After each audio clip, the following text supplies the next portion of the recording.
Amados ouvintes, este é um tema que exige bastante atenção. Este tema da qual trata-se de que Jesus Cristo já veio e a religião ainda espera o que já se cumpriu.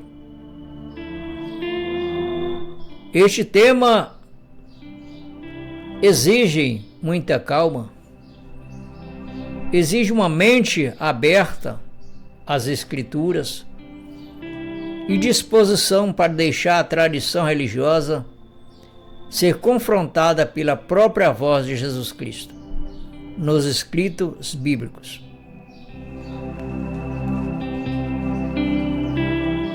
Nem tudo que foi ensinado como uma esperança futura veio da Bíblia corretamente interpretada. Muitas vezes veio de uma leitura deslocada do tempo, do púlpito e do contexto em que Cristo falou.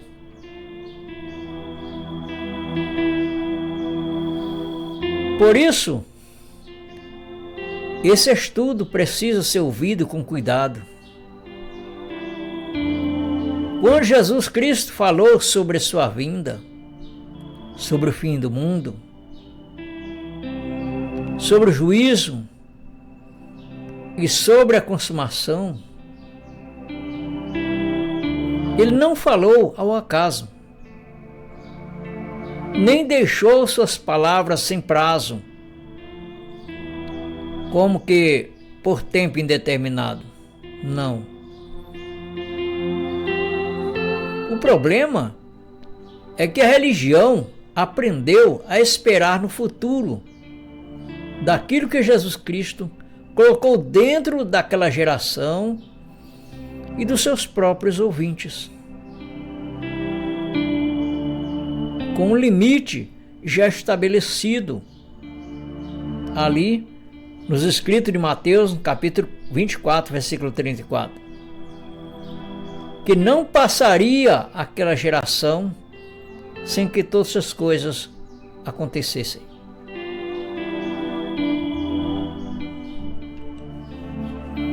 Portanto, este tema é profundo,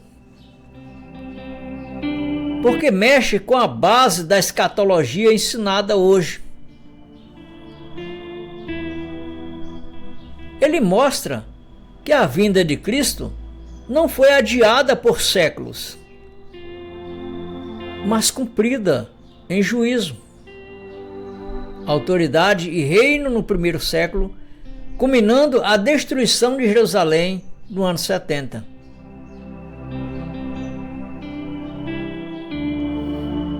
A pergunta que fica séria: se Jesus Cristo cumpriu o que prometeu, por que a religião ainda mantém pessoas presas ao medo de um evento que já aconteceu?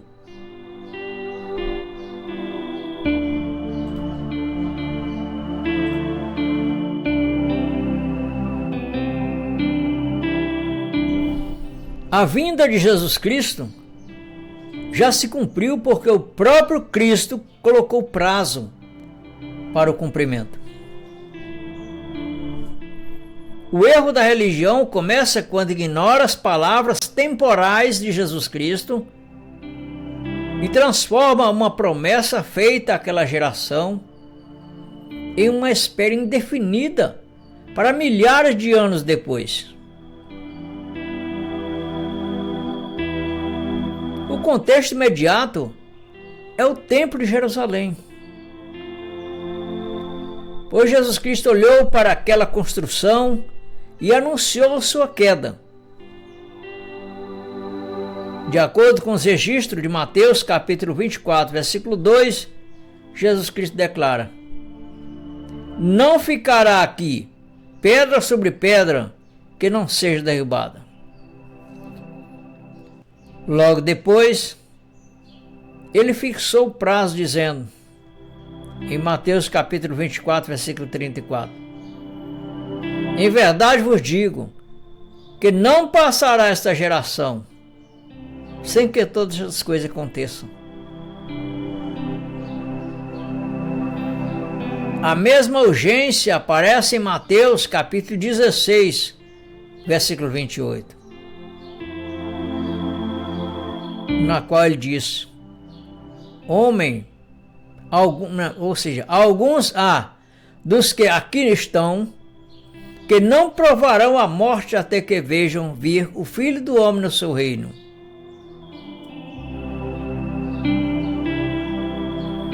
E em Apocalipse capítulo 1, versículo 1, está escrito: revelação de Jesus Cristo, a qual Deus lhe deu para mostrar aos seus servos as coisas que brevemente devem acontecer. Portanto, o tempo estava próximo, estava dentro daqueles limites daquela geração, dentro das palavras do Senhor Jesus Cristo para os seus ouvintes, que estão vivendo dentro daquela geração ao qual Jesus Cristo limitou a sua vinda.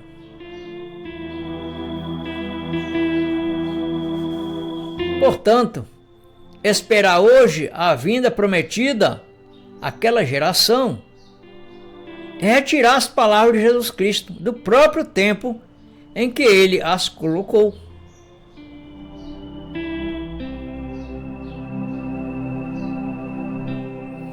A vinda nas nuvens não descreve Jesus Cristo atravessando fisicamente a atmosfera, mas uma manifestação profética de juízo e autoridade real. A religião leu nuvens com imaginação moderna, mas os profetas usavam essa linguagem para falar de Deus vindo julgar os povos, cidades e os poderes do mundo judaico daquela época.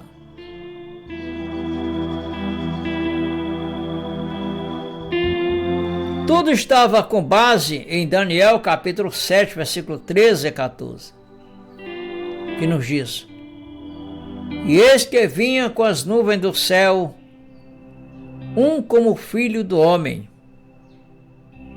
e foi-lhe dado domínio, e glória, e reino. Esse é o pano de fundo da religião quando diz que Jesus Cristo vem fisicamente.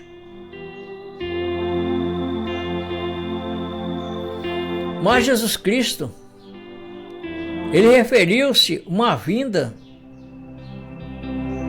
até mesmo em juízo para Israel, quando ele declarou que viria e aquela geração ia receber a total punição. Nós podemos ver isso em Mateus capítulo 23, versículo 36 a 38, que nos diz: em verdade vos digo que todas as coisas hão de vir sobre esta geração. Jerusalém, Jerusalém, que mata os profetas e apedreja os que te são enviados. Quantas vezes quis eu ajuntar os teus filhos, como a galinha junta os seus pintos debaixo das suas asas, e tu não quisestes. Eis que a vossa casa ficará-vos deserta.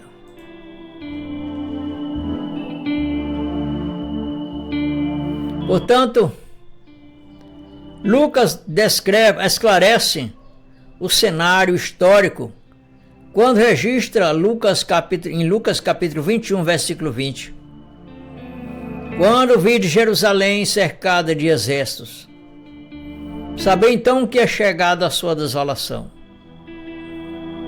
E confirma o sentido em Lucas capítulo 21, versículo 22.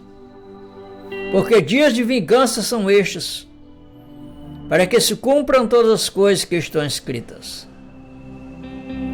Assim, Cristo veio em juízo contra Jerusalém, confirmando sua palavra e encerrando a antiga ordem, ou seja, a antiga aliança, o antigo pacto.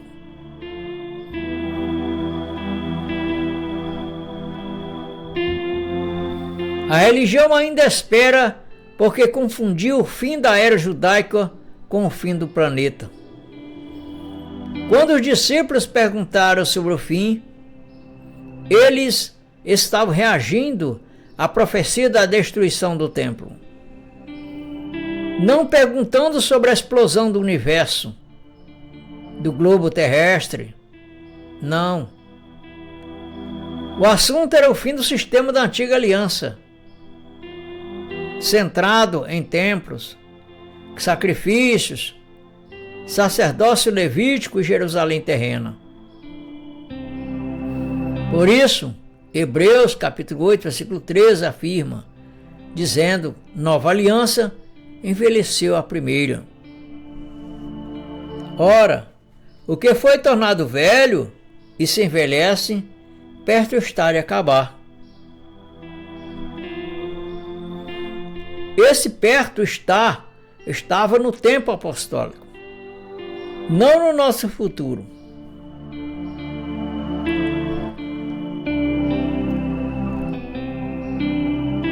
Cristo já havia declarado em João 19,30: está consumado. E Paulo explicou em Romanos capítulo 10, versículo 4, nos dizendo que o fim da lei era Cristo. Portanto, quando Jerusalém caiu, cumpriu-se publicamente o que Jesus anunciou em Mateus 23, 38, que diz: eis que a vossa casa vos ficará-vos deserta. Portanto, o mundo que acabou foi o mundo da antiga aliança, não a criação física, não o globo terrestre, não. Estava tratando-se da antiga ordem, ou seja, a um antigo pacto, a velha aliança, que era a obediência através das leis dadas a Moisés.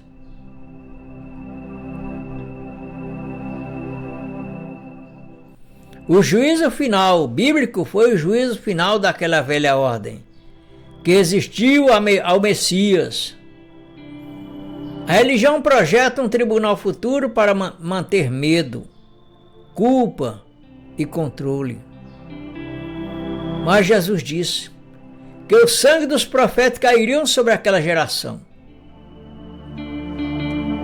O contexto não permite empurrar esse juízo para milhares de anos depois. Não. Porque o próprio Cristo localizou a culpa e a sentença.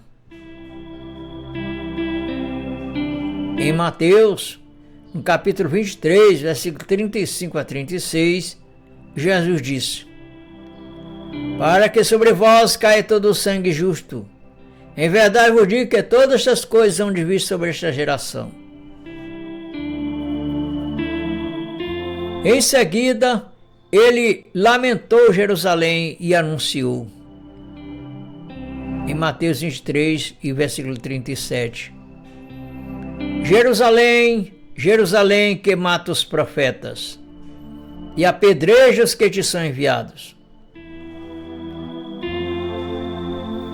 O Apocalipse também fala de um juízo próximo, quando, através dos seus registros, ali no capítulo 22, 10 de Apocalipse, está escrito: não cele as palavras da profecia deste livro, porque o próximo está o tempo. E também, mais ainda, reforça no capítulo 22, versículo 12: eis que cedo venho, e o meu galardão está comigo. O juízo não estava distante. O juízo estava às portas daquela geração, daquele povo, dos contemporâneos de Jesus Cristo, da qual Jesus Cristo deixou as suas palavras através da profecia para aqueles seus contemporâneos que estavam dentro daquela geração.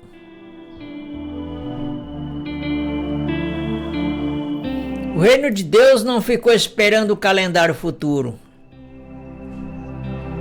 Ele foi estabelecido em Cristo e confirmado na queda da antiga ordem.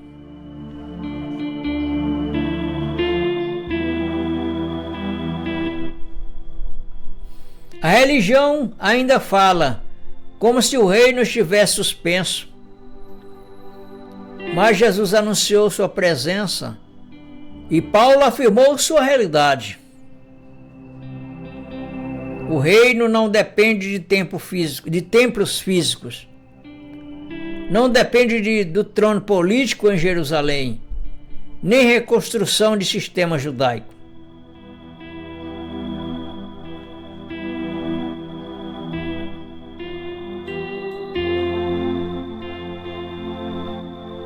Jesus declarou nas suas palavras, através dos escritos de Lucas, capítulo 17, versículo 21.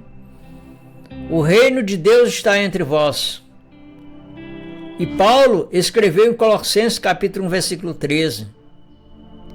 Ele nos tirou da potestade das trevas e nos transportou para o reino do Filho do seu amor.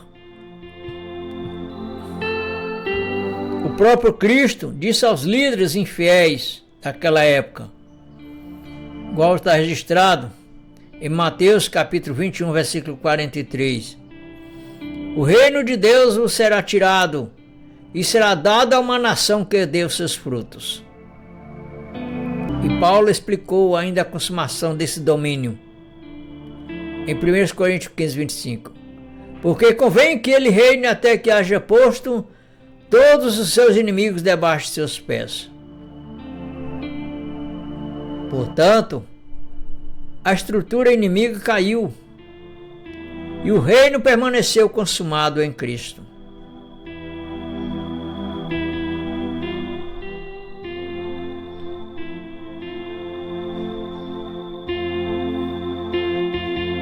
A Nova Jerusalém também não é uma cidade física descendo do espaço.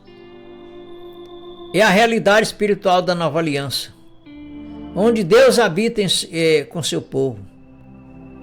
A religião espera uma cidade futura, porque não percebe que Hebreus já dizia aos cristãos que eles haviam chegado a essa realidade. João viu a linguagem simbólica da cidade, mas Hebreus revelou sua aplicação espiritual. Por isso, o Apocalipse capítulo 21, versículo 2 declara: E eu, João, vi a santa cidade, a nova Jerusalém, que é de Deus descido do céu. E logo explica em Apocalipse capítulo 21, versículo 3: Eis aqui o tabernáculo de Deus com os homens, pois com eles habitará.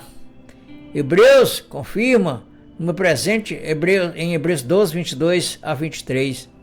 Mas chegaste ao Monte Sião,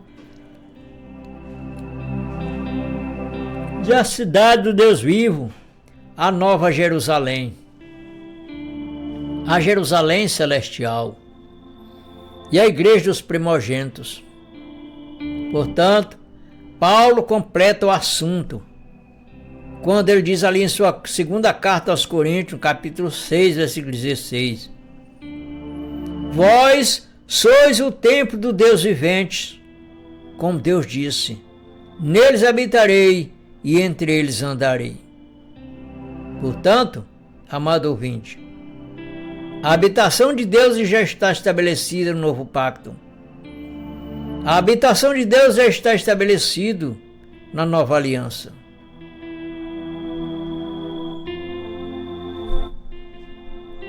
Amado ouvinte, eu agradeço pela atenção de cada um de vocês, ou de você, no caso, ou só você que esteja assistindo, que acompanhou este estudo até o fim.